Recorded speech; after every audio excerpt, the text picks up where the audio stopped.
Olá, graça e paz, tudo bem? Estamos mais uma vez aqui no projeto Auxílio ao Mestre para estudarmos a palavra do nosso Deus. Eu sou o presbítero Mauro Lúcio e hoje estaremos estudando a lição de número 10. Dádiva, privilégios e responsabilidades na nova aliança. Sobre a nova aliança, Deus tem dons, ministérios, bênçãos, privilégios de acesso a Deus, como jamais existiram no tempo da lei. Porém, todas essas dádivas, bênçãos, dons, ministérios e privilégios, em contrapartida, elas trazem consigo a responsabilidade. Amém? Vamos então ao tópico de número 1 da nossa lição, a dádiva da nova aliança. Vamos analisar nesse primeiro tópico algumas dádivas da nova aliança conquistada por Cristo na cruz do Calvário. Subtópico de número 1, uma única oferta. Há um tempo determinado por Deus para todas as coisas. Sobre a ótica humana, Jesus deveria ter vindo bem antes e começado seu ministério bem mais novo. Deus possui razões que nossa razão não consegue alcançar. Andar com Deus não é compreender tudo, é acreditar que Ele nunca erra, atrasa ou decepciona ninguém. Ele sempre fará o melhor, ainda que pareça o contrário. Meu amado, uma oferta única é uma das dádivas da nova aliança. Jesus ofereceu uma única oferta e, como já foi dito, depois não precisou de outra oferta conforme era próprio do tempo da lei, que todo ano era sacrificado um animal em prol da nação pelo sumo sacerdote. E todos os anos precisava renovar aquele sacrifício porque ele era imperfeito e por tempo limitado. A oferta de Jesus foi uma oferta única. O que eu compreendo aqui, que eu quero destacar, que é um tempo determinado por Deus para todas as coisas. Humanamente falando, sobre a análise da ótica humana, Jesus deveria ter começado o ministério dele mais cedo. Ele começou aos 30. Samuel começou o ministério dele ainda menino. Jeremias já se achava um menino. Por que essa oferta não foi oferecida antes? Para propiciar a várias pessoas a cura, a libertação e a mensagem da salvação. O que eu entendo, meu amado, é que Deus tem um propósito sobre todas as coisas. A Bíblia fala que Jesus veio na plenitude dos tempos. Havia um tempo determinado. Deus não trabalha com pressa. Ele tem um controle absoluto sobre todas as coisas. Outra questão, Deus possui motivos, propósitos e razões que a nossa capacidade de compreender e assimilar não consegue alcançar. Imagina a nossa mente finita, limitada, usando aproximadamente 10% da nossa capacidade intelectual, querer compreender, racionalizar o pensamento de Deus. O que nós podemos acreditar é que Deus, Ele está sempre no controle de tudo, porque servir a Deus não é ter a convicção, a certeza, a compreensão lógica de que tudo está da forma que nós imaginamos que deveríamos estar. É acreditar que Deus nunca erra, atrasa ou decepciona ninguém. Ele tem o tempo dele certo de agir.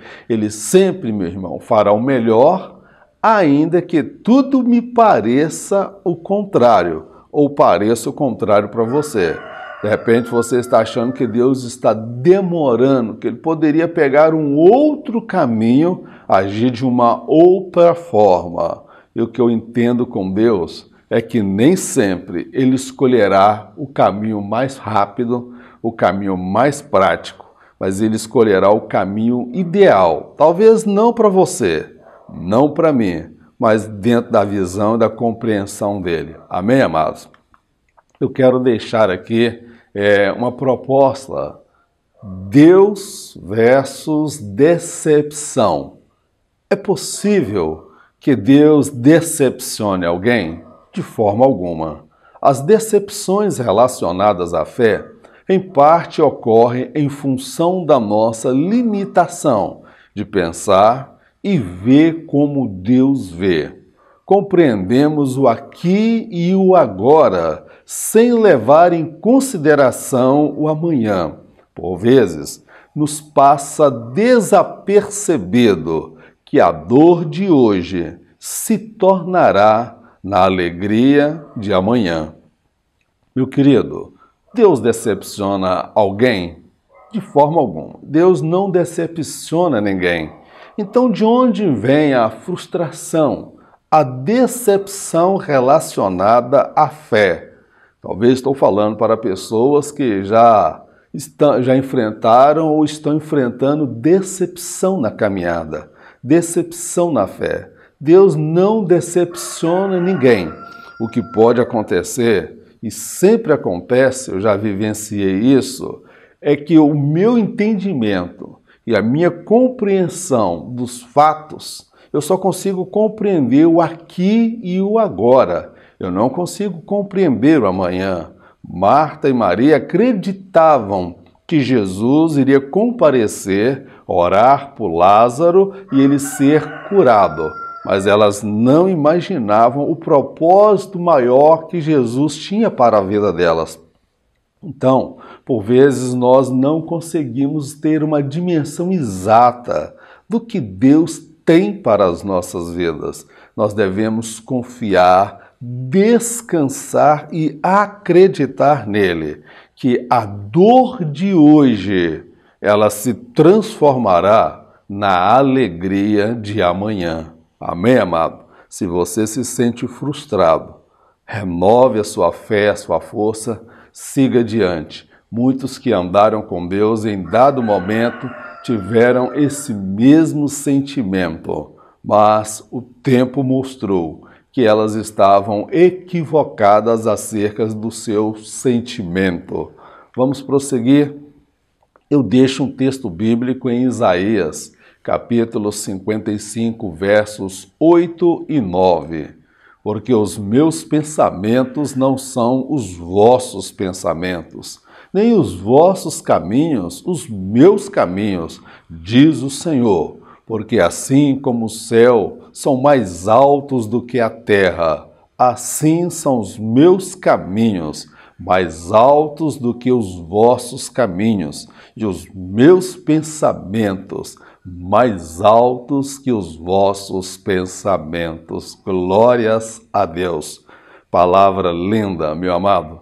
Nós não conseguimos compreender o propósito de Deus. E o justo caminha é pela fé, não é pela razão, pela lógica. Nós caminhamos pela fé, porque os caminhos, os pensamentos e os propósitos de Deus vão muito além dos meus pensamentos, dos meus caminhos e dos meus propósitos. Amém, amado? Vamos prosseguir na nossa lição. Subtópico de número 2. Um único ofertante. Após oferecer o sacrifício perfeito, Jesus foi plenamente glorificado pelo Pai. Deus sabe o quão imperfeitos somos Ele não espera de nós um sacrifício perfeito, mas sabe que nos é possível oferecer-lhe um sacrifício agradável, a santificação do corpo, alma e espírito. Meu amado, Jesus ele foi o ofertante perfeito. Ele não foi somente o sacrifício, mas ele foi o ofertante perfeito. Amém? Isso é um fato. E quando ele oferece o sacrifício perfeito, ele foi glorificado pelo Pai. Em se tratando de mim, em se tratando de você, Deus sabe que nós somos seres falhos, que nós somos seres imperfeitos, que Deus, ele se volta para mim, para você, pela sua misericórdia. Deus, ele sabe que é impossível que nós venhamos oferecer a ele um sacrifício perfeito. Somente Jesus conseguiu isso, oferecer um sacrifício perfeito. Mas agora uma coisa, Deus espera de mim e de você, que nós venhamos oferecer um sacrifício agradável a Ele. Então, o sacrifício perfeito foi somente Jesus que o fez. Agora, eu posso e você pode oferecer a Deus um sacrifício agradável. Qual é o sacrifício agradável a Deus? A santificação do corpo, da alma e do espírito. Amém, amado? Esforcemos-nos, meu amado, para oferecermos a Deus um sacrifício agradável. Não um sacrifício de tolo, mas um sacrifício que lhe seja agradável. Amém? Vamos santificar o nosso corpo, a nossa alma, o nosso espírito, vivermos uma vida separada deste mundo, dessa sociedade corrompida. Tem momento que nós vamos cair, tem momento que nós vamos falhar, tem momento que nós vamos errar. Não seremos o sacrifício perfeito ou o ofertante perfeito, mas a nossa meta, o nosso objetivo é oferecer a Ele um sacrifício agradável. Vamos prosseguir? Eu deixo aqui um texto bíblico, capítulo de Romanos, capítulo 12, no versículo 1. Rogo-vos, pois, irmãos, pela compaixão de Deus, que apresenteis o vosso corpo em sacrifício vivo, santo e agradável a Deus, que é o vosso culto racional. Paulo está fazendo aqui um apelo que os irmãos deveriam, pela compaixão de Deus, apresentar o corpo como um sacrifício vivo, santo e agradável a Deus.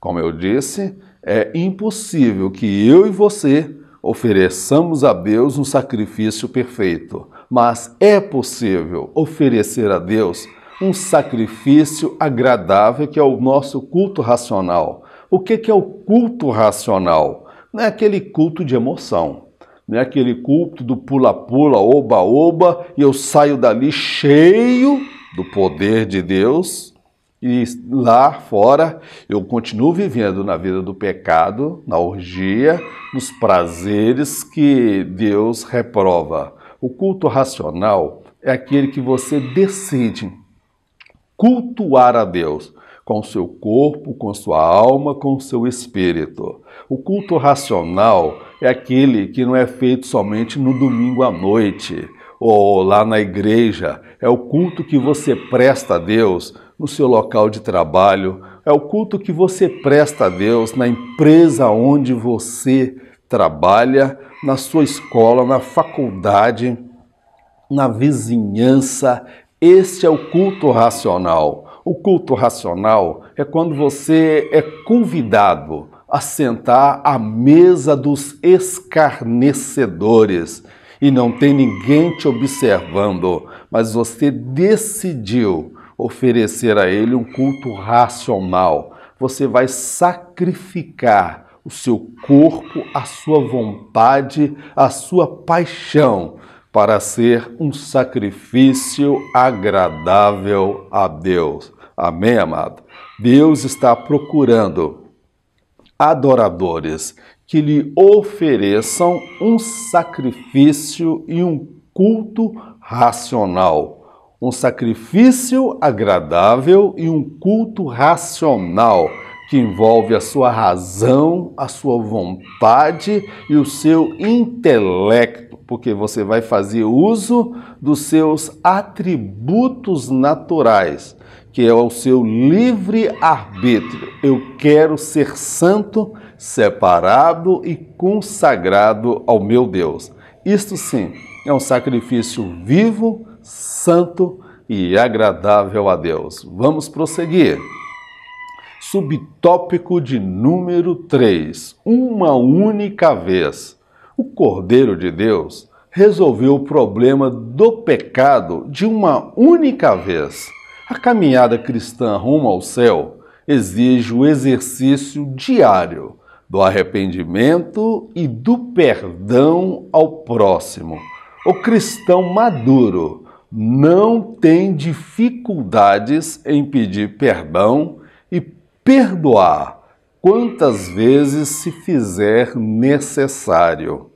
Meu amado, o sacrifício de Jesus ele foi feito uma única vez. Jesus não vai voltar para morrer novamente e oferecer um outro sacrifício. O sacrifício dele foi perfeito. Agora, nós aqui, enquanto vivermos, nós temos uma caminhada cristã rumo ao céu que ela exige um exercício diário, não uma única vez, mas um exercício diário do arrependimento e do perdão ao próximo. Porque eu digo assim, eu me arrependi quando eu aceitei a Jesus como Senhor e Salvador da minha vida, mas somente aquele arrependimento não é suficiente, aquele ali foi o ponto de partida. Mas ao longo da caminhada, eu vou estar sempre exercendo o arrependimento, porque eu vou errar, eu vou falhar, eu vou cair, eu vou fazer o que não deveria ser feito. Então, o meu sacrifício, o meu arrependimento, ele não é um único arrependimento, ele é uma sucessão, é um exercício da prática de se humilhar, de se arrepender diante de Deus. E outra coisa, também é o exercício do perdão. Nós precisamos aprender a perdoar as pessoas, se de fato estamos caminhando para o céu, se de fato fomos realmente alcançados pelo Evangelho, fomos batizados, transformados pelo Espírito Santo. O crente maduro que realmente nasceu de novo, ele não terá dificuldade em pedir perdão e perdoar quantas vezes se fizer necessário. Agora, o crente imaturo, o crente carnal, o crente maligno, esse tem dificuldade de se arrepender ou, na verdade, a mente está tão cauterizada que não se arrepende mais. Esse tem dificuldade de perdoar. Ele guarda mágoa, guarda rancor e ressentimento. Só Jesus ofereceu o sacrifício uma única vez e nós precisamos exercer a prática do arrependimento e do perdão quantas vezes se fizer necessário.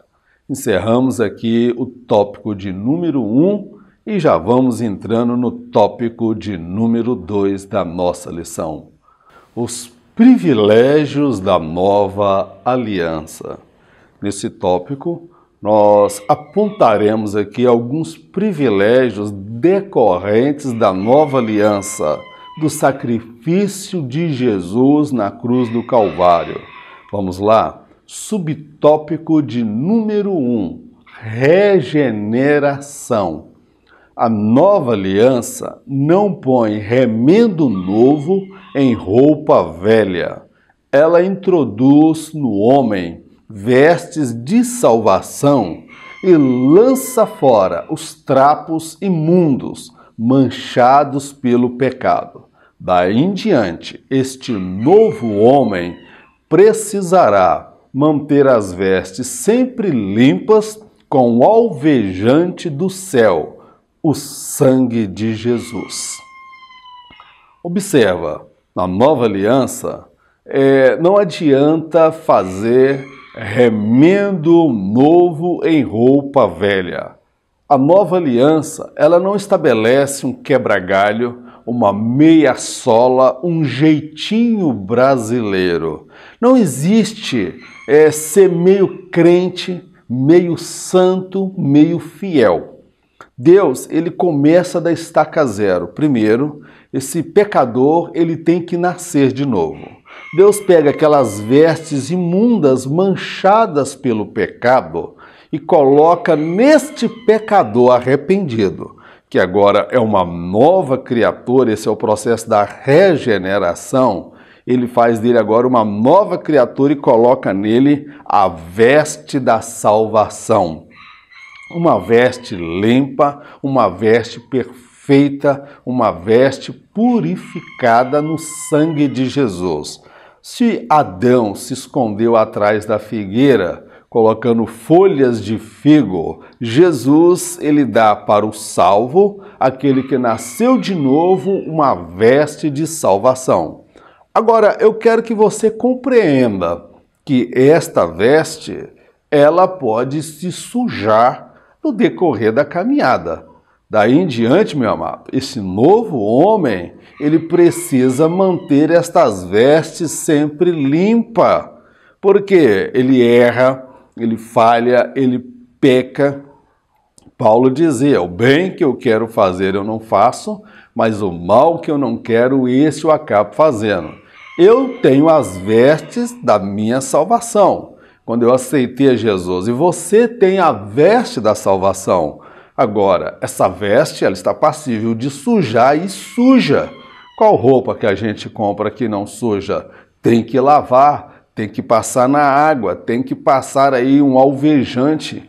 E em relação à nossa veste espiritual, ela é lavada com o alvejante do céu. Não é qualquer marca de alvejante, não.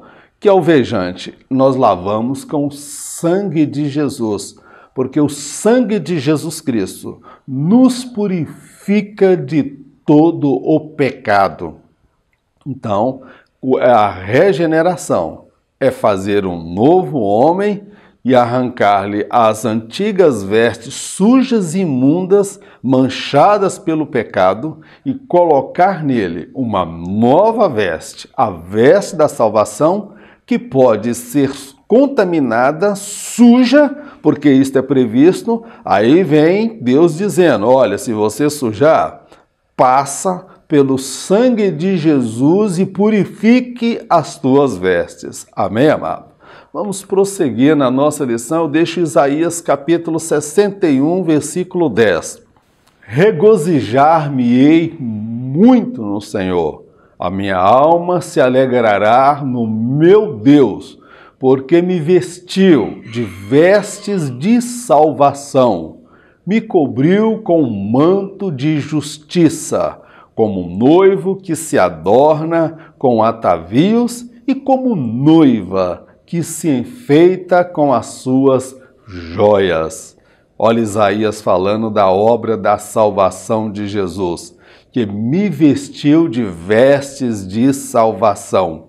Até que Jesus se manifeste, vai ter momento que eu vou me sujar, vai ter momento que eu vou fraquejar, vai ter momento que eu vou vacilar.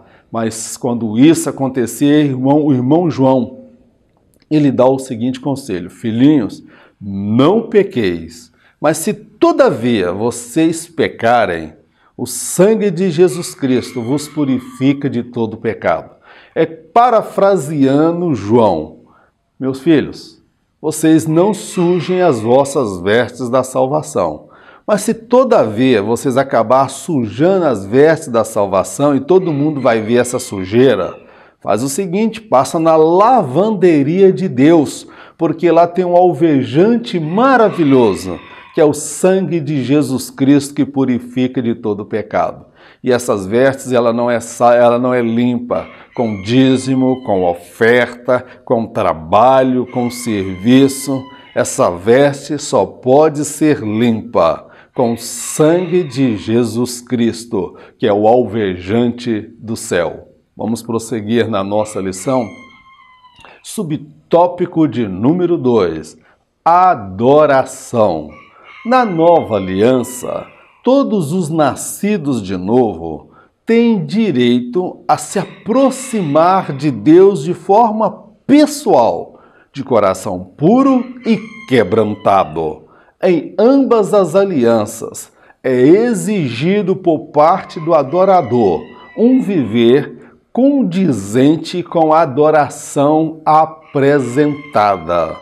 Meu querido, na nova aliança, todo pecador arrependido que nasceu de novo, que recebeu as vestes da salvação, ele tem o privilégio, o direito de se aproximar de Deus de forma pessoal, de forma jamais imaginada sobre a ótica da antiga lei, a lei de Moisés. Em ambas as alianças, tanto a nova aliança como a antiga aliança, há uma coisa em comum: é exigido por parte do adorador um viver condizente com a adoração apresentada. Meu amado, como você pode dizer que adora a Deus se a sua vida não condiz com a adoração que você apresenta a Ele na igreja? Nós temos muitas vezes um conceito errôneo e equivocado de adoração. A gente acha que adoração é bateria, é guitarra, violão, microfone, aquele som alto, aquele quebrantamento, aquela emoção. Isso também faz parte da adoração, mas a adoração é muito mais do que isso. Adoração é você estar com uma vida em plena harmonia, em ritmo e melodia com a fé que você professa no Senhor Jesus. Então, a adoração, ela envolve todo o seu ser, seu casamento, o seu corpo, a sua mente, o seu entendimento, todas as áreas da sua vida. Não é possível você apresentar a Deus um cântico de louvor, um cântico de adoração, se o seu viver não condiz com a adoração que você pretende colocar diante de Deus. Na nova aliança, nós todos podemos e devemos nos aproximar diante de Deus e estabelecer com Ele um relacionamento íntimo e pessoal. Amém? Vamos prosseguir. Subtópico de número 3. Comunhão. É na igreja que aprendemos a exercer os dons e ministérios. Cada pessoa e cada departamento tem o seu devido valor. A comunhão entre os irmãos é fundamental para o bom andamento da obra de Deus. Não há lugar para estrelas na casa de Deus. A única estrela da igreja é Jesus. O resto é vagalume querendo chamar a atenção. Uma das dádivas decorrentes da nova aliança é a comunhão. É muito importante a comunhão. É muito importante congregar, se fazer membro de uma igreja. Alguém pode dizer, não, eu posso servir a Deus lá na minha casa. Eu posso assistir cultos pela internet. Meu irmão, se a igreja adotar essa postura, a igreja está fadada a falir, quebrar e deixar de cumprir a sua missão. Porque é da igreja que nós aprendemos a exercer os dons e ministérios. Eu lembro quando eu vim para a presença do Senhor no ano de 93, eu era um recém-convertido, eu tive a oportunidade de participar da escola bíblica dominical, eu tive a oportunidade de ser ministrado por homens e mulheres que pregavam a palavra de Deus no ministério da palavra, e aquilo para mim era fascinante ver como Deus usava aquelas pessoas. Cada departamento na igreja, ele tem o seu papel, ele tem a sua importância. O departamento da escola dominical, o departamento infantil, o ministério da palavra, o ministério da oração, que as irmãs do círculo de oração, que não deve somente ter nome de círculo de oração, mas devem orar. Em muitos lugares há aí igrejas que o círculo de oração só tem a fama que ora. No dia da oração da consagração, tem ali alguns gatos pingados. Mas no dia do culto, aparece gente brotando de todos os lados. Então é na igreja que nós aprendemos a exercer os dons e ministérios. Ninguém vai desenvolver o dom em casa. Esse dom nós desenvolvemos na casa de Deus, relacionando a comunhão entre os irmãos, porque cada um tem algo para oferecer a Deus. E outra questão, na casa de Deus não há lugar para estrelas. E o que nós temos visto aí, meu irmão, são as nossas estrelas, as estrelas do Evangelho. Os pregadores, os cantores, os renomados aí. Então, na obra de Deus não existe lugar para estrela. A única estrela do Evangelho chama-se Jesus. Amém, amado? Fora ele, nós temos aí alguns que brilham, que são apenas vagalume querendo chamar a atenção. Por mais famoso que seja um cantor, patrocinado pela rede global, a rede Globo Lixo, que lança aí os cantores gospel, não por acreditar na mensagem que eles cantam, mas porque eles vendem, nada mais passam ou são do que vagalumes querendo chamar a atenção, pois a única estrela do Evangelho chama-se Jesus. Amém? Vamos prosseguir então na nossa lição. Idolatria gospel. Há no atual segmento cristão evangélico elementos que muito se assemelham à idolatria e culto a personalidades. Cantores ao invés de adoradores. Conferencistas renomados ao invés de servos. Líderes vaidosos ao invés de homens virtuosos, pessoas que aplaudem quando deveriam estar protestando contra tais práticas. Analise comigo esta realidade, esta verdade. A idolatria gospel. Nós temos hoje na igreja brasileira elementos que configuram uma idolatria. O que é idolatria? É adorar algo ou colocar algo no lugar de Deus ou como sendo Deus. E na nossa igreja brasileira, em especial na Assembleia de Deus, nós temos aí, meu amado, a idolatria e culto à personalidade. Cantores que não são adoradores, são cantores.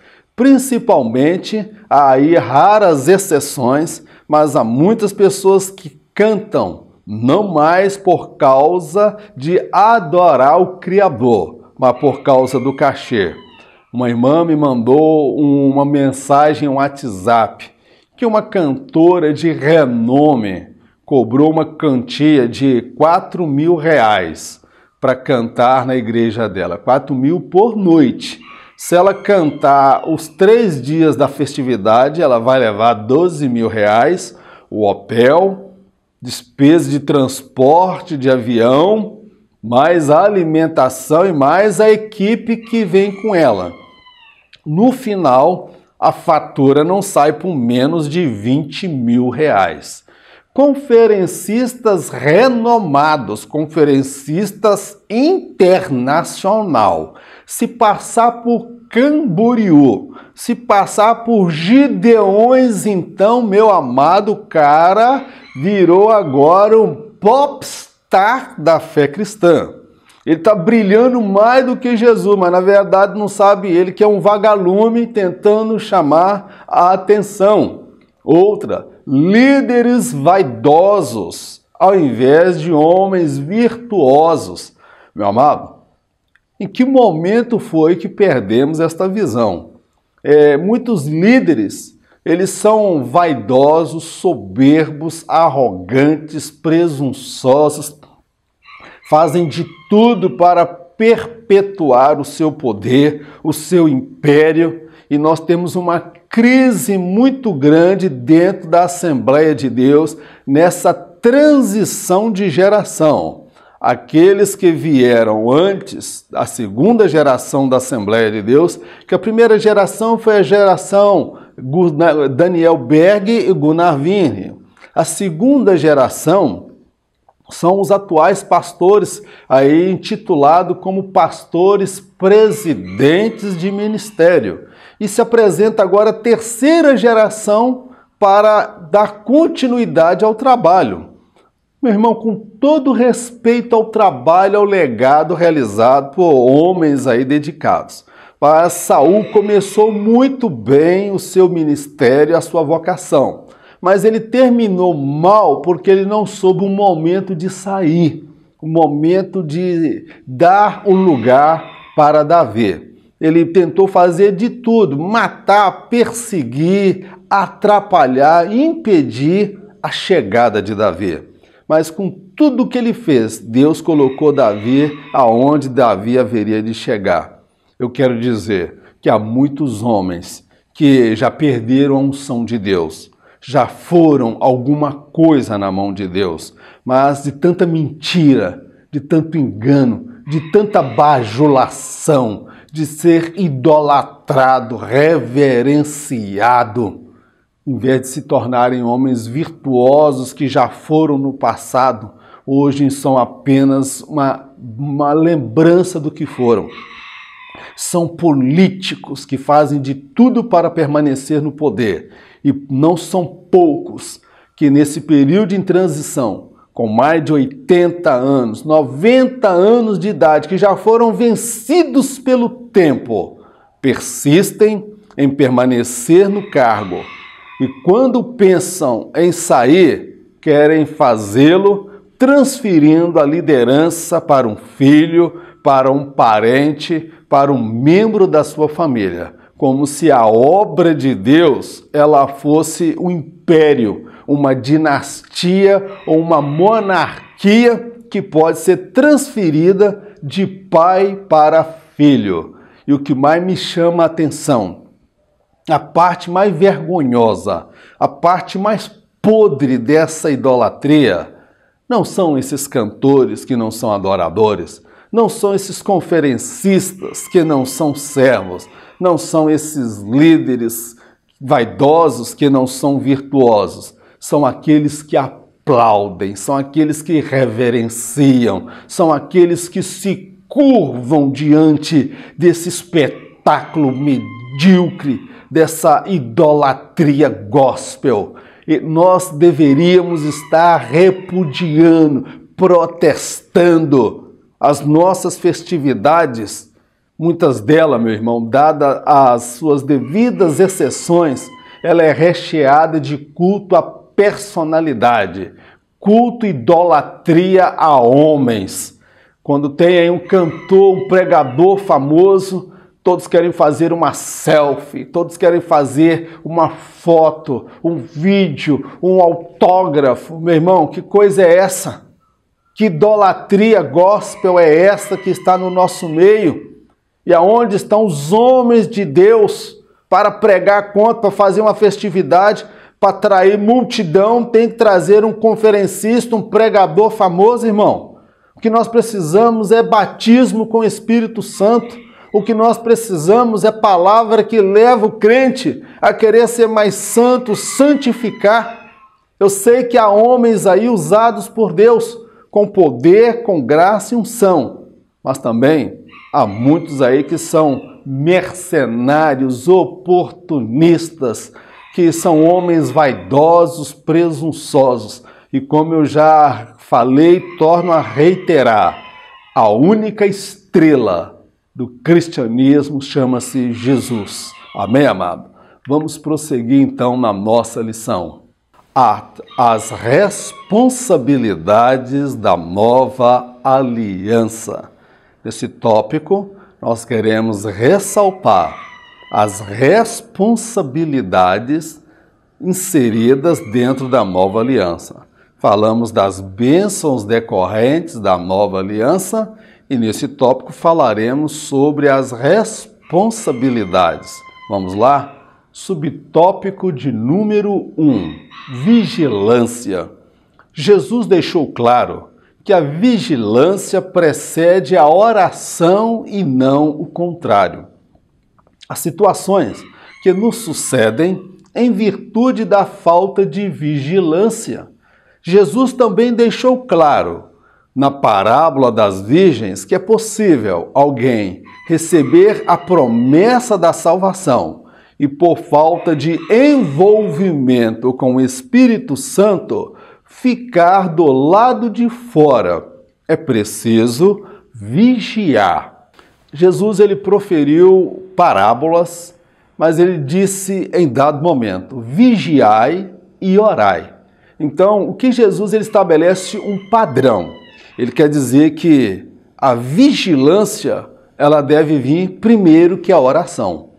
E por não observar esse ensinamento de Jesus, nós muitas vezes caímos em situações que nós não deveríamos passar por ela, porque nós não vigiamos. Nós acabamos tomando decisões precipitadas, semelhante ao que foi Josué, que fez uma aliança com o povo, que veio com mentira, com engano, e ele fez aquela aliança sem antes consultar a Deus. Nem tudo que nós passamos é realmente prova ou diabo que está furioso. É porque nós não vigiamos. Falamos quando deveríamos calar. Ficamos irados quando deveríamos ser mansos. Há muito casamento que está indo por água abaixo. Não é porque o diabo está furioso. Irmão, ora por mim porque eu estou na prova. Não. Ora a Deus para Deus te dar o fruto do Espírito. Mansidão, domínio próprio, bondade, benignidade. Meu amado, são o fruto do Espírito. Então, primeiro você vigia e depois você ora. Outra questão. Na parábola das virgens, quando o noivo pareceu demorar, algumas virgens acabaram pegando no sono. E quando gritou, o noivo já vem. Aí as noivas, 5 virgens, ficaram desesperadas, porque não tinha azeite suficiente. E quando o noivo veio, ele levou aquelas que tinham azeite. O que Jesus quer dizer? Que é possível alguém receber o convite, a promessa da salvação, e por falta de azeite, que é o envolvimento com o Espírito Santo, ser cheio do Espírito Santo, ser guiado pelo Espírito Santo, ser moldado pelo Espírito Santo, ter o fruto do Espírito Santo na sua vida. É possível esta pessoa ficar do lado de fora. Então é preciso vigiar, principalmente nos dias que nós estamos vivendo, os dias que antecedem a volta de Jesus. A volta de Jesus está muito próxima e nós temos que vigiar para não cair em tentação. Amém, meu amado? Vamos prosseguir. Subtópico de número 2. Confiança. Deus conhece o limite da fé de cada um. O mesmo Elias, que desafiou mais de 850 falsos profetas, estremeceu diante das ameaças feitas por Jezabel. João Batista, em face da morte, revelou-se um homem frágil e sensível. Ambos encontraram em Deus o devido consolo. Nesses dias que nós estamos vivendo, Nós temos que aprender a confiar e depender de Deus. Eu destaco aqui dois personagens bíblicos. Um é Elias. Elias, ele teve o seu momento de triunfo, o seu momento em que ele desafia mais de 850 profetas, falsos profetas. Ele faz um desafio e Deus responde com fogo e o povo disse: só o Senhor é Deus, só o Senhor é Deus. Ele não teve medo de ser linchado, assassinado, apedrejado por 850 homens endemoniados, cheios de demônios, homens que cultuavam as trevas. Ele enfrentou esses 850 homens, mas diante das ameaças feitas por Jezabel, ele estremeceu, ele teve medo, ele fugiu de medo. E João Batista, aquele que pregava a verdade, que falava do pecado, ante a morte, quando ele foi preso, ele chegou a perguntar, vá lá e perguntem a Jesus se de fato ele é o Cristo, aquele que haveria de vir. Meu amado, tanto Elias como João Batista, eles se mostraram frágeis, sensíveis. O que eu quero dizer com isso, meu amado? Nós devemos confiar no Senhor, mas se todavia, diante da dificuldade, a gente estremecer, nós nos mostrarmos frágeis, sensíveis, às vezes a nossa fé, talvez não seja aquela fé que a gente imaginava, que a gente deveria ter, ou eu não tenho aquela maturidade, console-se no Senhor, porque tanto Elias como João Batista, nenhum deles foi rejeitado por Deus. Deus, ele teve compaixão, ele soube consolar aqueles homens. Confie em Deus. Ainda que você ache que a sua fé é vacilante, meu Deus, eu queria confiar mais no Senhor. Às vezes somos tomados de ansiedade, de preocupação, de medo. Tem hora que a perna treme, a tristeza, a angústia bate na nossa porta por causa do medo do amanhã e da incerteza. Mas confie no Senhor, porque Ele está do seu lado, tanto nos seus momentos de triunfo, quanto nos seus momentos em que as suas pernas vacilam. Vamos prosseguir na nossa lição? Subtópico de número 3, perseverança. É preciso vencer a si mesmo a cada dia. É preciso aceitar e compreender as limitações da própria natureza. Afinal, não somos aquilo que gostaríamos de ser. Pior ainda, é quando a máscara da religiosidade cai, revelando um ser falho, fraco, imperfeito e humano. É preciso perseverar até que esta natureza adâmica pecaminosa nos seja extirpada. Meu irmão, a nossa caminhada, nós temos que estar consciente de que a cada dia nós precisamos vencer a nós mesmos. É preciso aceitar e compreender as limitações da minha natureza, da sua natureza. Afinal, eu não sou aquilo que realmente eu gostaria de ser. Nem você é a pessoa que você gostaria de ser. Pior ainda, é quando a máscara da nossa religiosidade cai.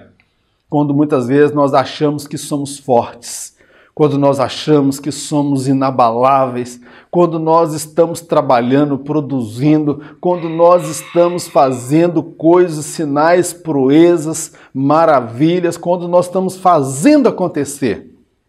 E de repente, nós nos vimos num momento de fragilidade. A máscara da religiosidade muitas vezes cai, já caiu na minha vida.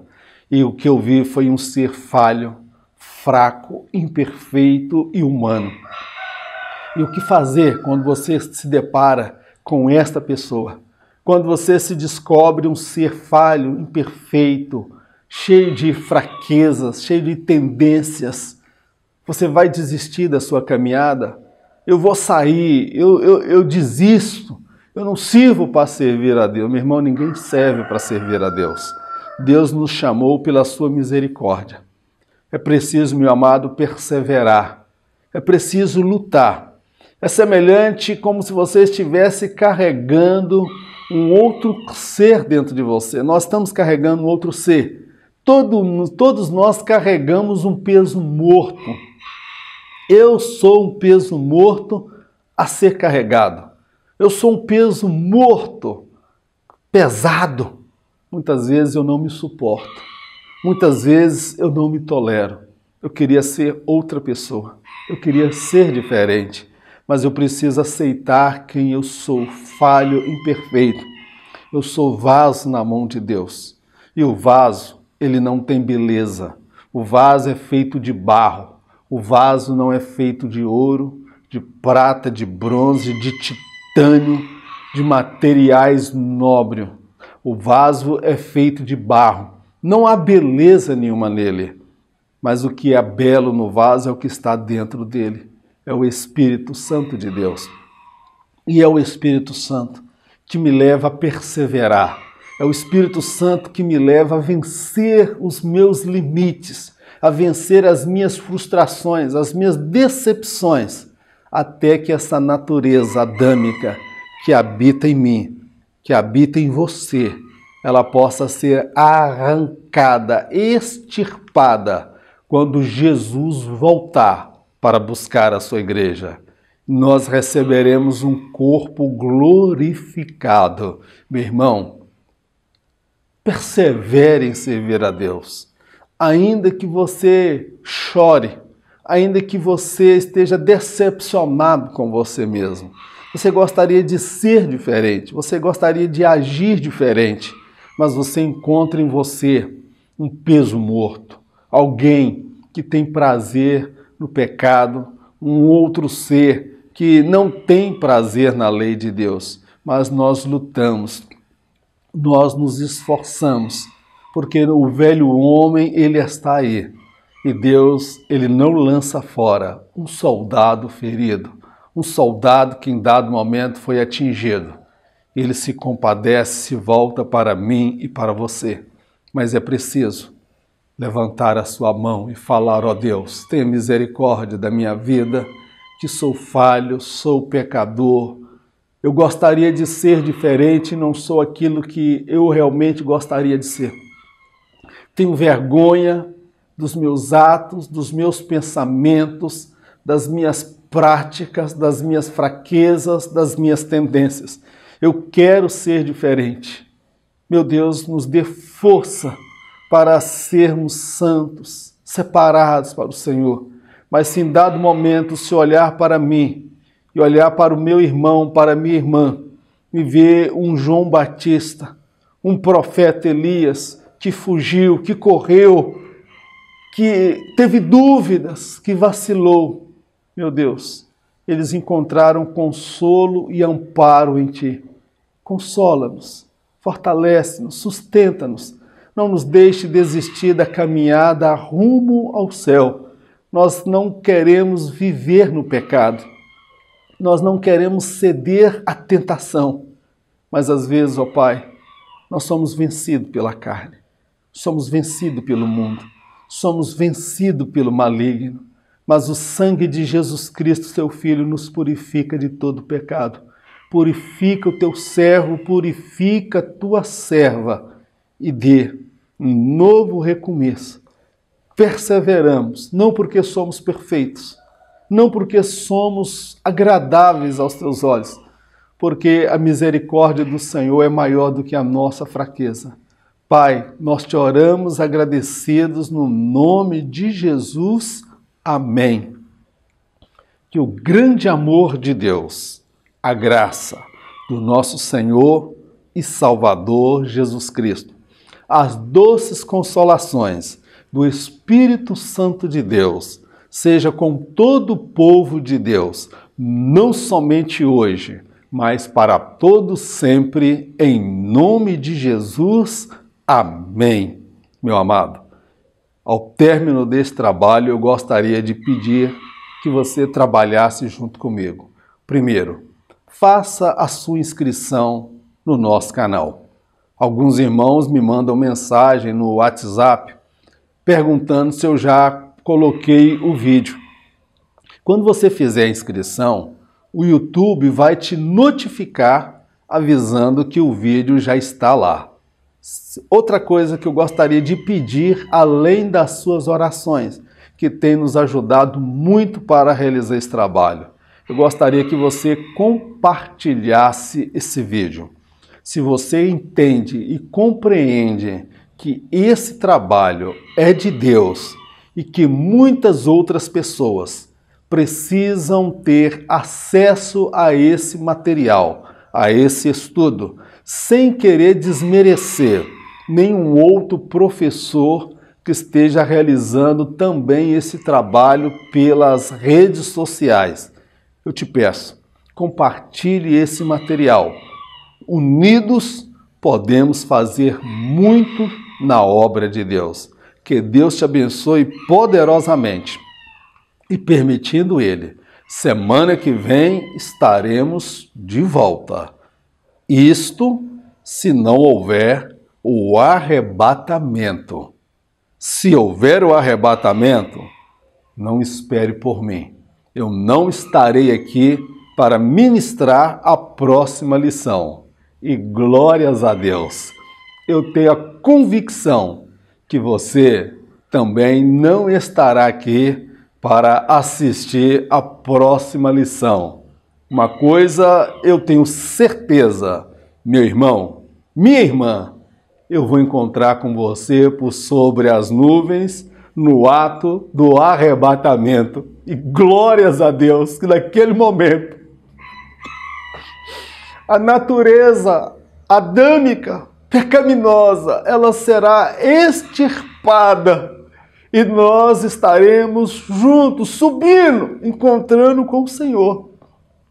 Diante desta promessa, vale a pena perseverar contra a sua carne, contra a sua fraqueza, contra as suas limitações, contra as suas decepções. Vamos perseverar, porque o nosso amado está voltando e em breve Ele vai nos buscar. Que Deus te abençoe poderosamente. No nome de Jesus, amém. Fique na paz.